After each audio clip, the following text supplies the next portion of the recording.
been a month. I've had a couple setbacks recently that have kind of derailed anything I was going to do in October. The first thing that happened was that Chloe had a medical issue and I ended up taking her to a regular vet appointment as an emergency, like same day. And then later that same night, I took her to the emergency hospital after the regular vet was closed, which it turns out I probably just didn't wait long enough after her regular vet appointment for the medicine they gave her to kick in. And when she wasn't better still at home, I panicked and went back to the ER. Had to get her a couple new medicines, had to take her back again a little bit later for a recheck, like a couple weeks later. All of those things in succession basically cleaned me out financially for the month. After that, right when Chloe was starting to feel better, I hurt my lower back really badly. I have recurring lower back issues. This injury has happened to me before. It's usually triggered by like prolonged use of a terrible office chair, which is what happened at home. I should have gotten a better chair way before this. I just have one that I inherited that has like no back support. That's why I'm always sitting against a pillow in it and stuff, but lately that just wasn't good enough and I could kind of feel this injury coming. So I wasn't totally surprised when I got up from my chair one day and just kind of doubled over in pain and then couldn't stand up straight. Like I said, this has happened to me before, but it has never lasted as long as it did this time. And that happened at the beginning of this month. So for the past like 3 weeks, I've just been very slowly recovering. Once I got my mobility and stuff back, I had really bad sciatica. And that has actually just started to go away the past couple of days. I was the first time that I didn't have it like the entire day. And today, so far, I haven't had it at all. So I think today might be the first day that I only have a little bit of lower back pain and I don't have sciatica.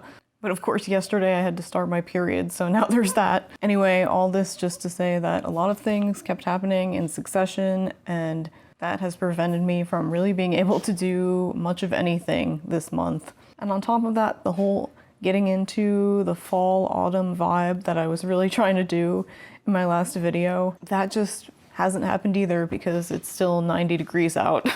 And like I said, I haven't been able to do much anyway. Like when I first hurt my back, I couldn't really leave my apartment for a week. I could barely walk around. It was really bad. I definitely couldn't drive anywhere. Anyway, one good thing that has come out of all this is that as soon as I hurt my back, it did prompt me to finally buy a new desk chair. And I got a really comfortable gaming chair with a footrest and everything. So let me show you. All right, so here's my new chair. I love the footrest because I always have to have my feet up. It's really uncomfortable if I don't. Not only because my legs get all stiff and painful, but also because I have short legs. But usually I just have this storage bin under my desk and I just use it as a footrest, but you can see it's not really high enough and it's not really comfortable. So this footrest is a total lifesaver. It's got this lumbar support pillow and I'm still sitting on this gel pad. Oh, Chloe got hair all over the chair. But I'm still sitting on this gel pad thing that I was sitting on before. This chair is really comfortable, but there is like no cushioning on the seat part. And even if there were, this just makes it so much better anyway. And it's been really good, although it's been hard to try to sit at all, regardless of how comfortable it is, just because of the sciatica I've had. But this definitely has made a huge difference and hopefully it will prevent that same stupid injury that I get from sitting in the future. And all of the desk chairs that I looked at that have this lumbar pillow, they all have like a massager in them. So this has a massager in it that you have to just like plug into a USB outlet, but it's like totally bogus. And all the reviews of all these types of chairs said that too. Like the pillow basically just vibrates and doesn't feel like anything. It just makes my head feel like it's buzzing. But I knew that ahead of time and I didn't really care because I just want the support. So now I still have this. This is the offending chair, which I mean, it looks nice. It's not like a terrible chair, but it's not for somebody like me who has back problems and needs that extra like lumbar support and everything. You can also see it's a pretty big chair, so I had to always kind of like fill it up with cushions and stuff to try to give myself support. So this has just been sitting here for like 3 weeks now. I need to get it out of here. It's stressing me out just having like clutter in here. I need to get this to Goodwill because I mean, it's still a decent usable chair. Like I said, it's just not for somebody like me with back problems. And I am not that person who is going to leave a piece of furniture next to the dumpster. I just cannot do that. I've already had my 1 cup of tea. That's all I'm going to have. And now I'm going to run out and pick up bagels.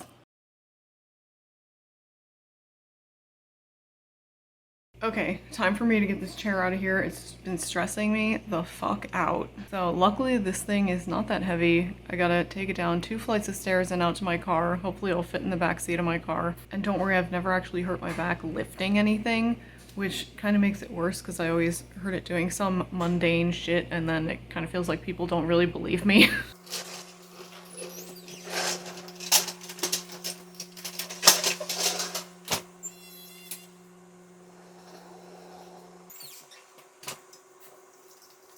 Oh my god, all I did was go down to my car and back and my throat feels so dry and gross now just from being outside. Alright, I'm gonna get this thing to Goodwill and get it over with and get it out of my life. Okay, suddenly there's a new 4-way stop.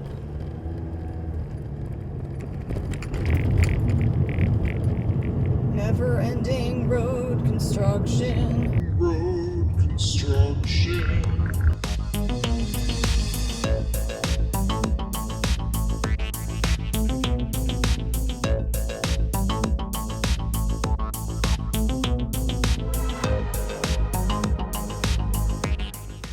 Oh my god, I'm so glad that's done, but I am so sweaty now. Just from going out. I don't want it to be cold. Okay, I don't want it to be cold, but it's like the end of October. I'd like it to be like 70. Like, can it be 70? I think I'm gonna relax for a bit now. I've got some laundry in the dryer already. I need to vacuum and do the floors today at some point. Right now I'm just tired from doing all that. As you know, like I said, I have my stupid period, which means I'm just already really fatigued. So I'm just gonna chill. Okay, I'm on my way to drop a Depop order off of the post office and do a quick grocery run.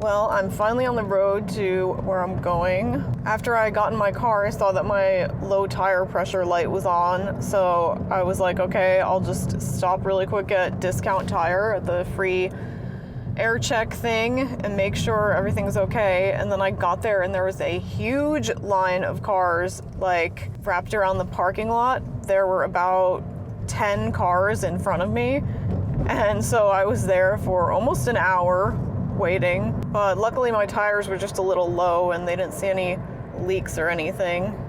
So now I'm finally on the road and I'm headed to a park today, but this park has some interesting history behind it.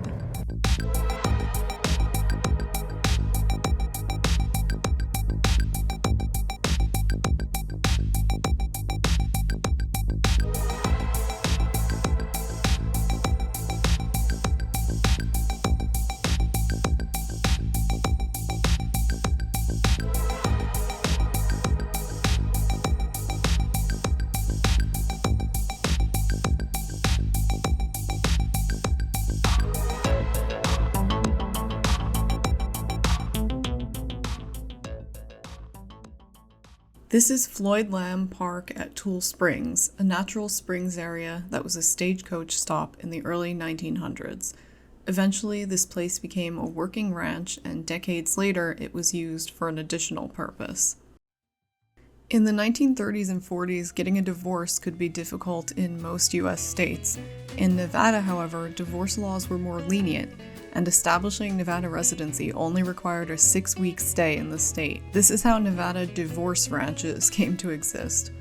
Aspiring divorcees could stay here for 6 weeks to establish state residency and then file for divorce in Nevada, because getting divorced here was so much easier.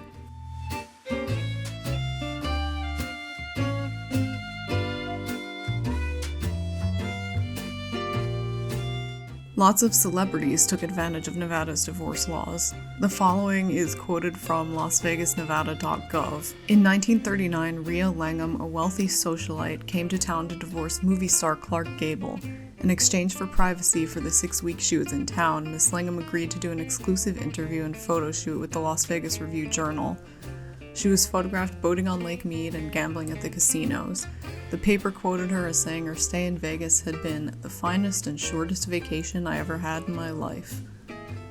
Other famous names arrived, such as Tarzan author Edgar Rice Burroughs, the wife of conductor Leopold Stokowski, the sister of actor Errol Flynn, and Liz Taylor while she waited for Eddie Fisher to get his divorce. Divorce ranches were even featured in the 3rd season of Mad Men, when Betty Draper heads to Nevada for divorce.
One of the other unique things about this park is that there are peacocks walking around.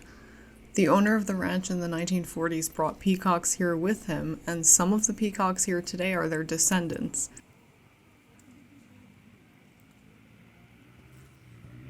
I don't know how many there are, but I saw at least 3 different ones while I was here.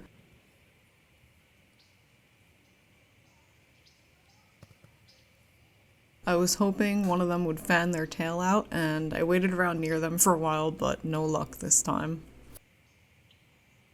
This was about as close as I was willing to get while zooming in from a distance, because peacocks are like geese in that they will come at you.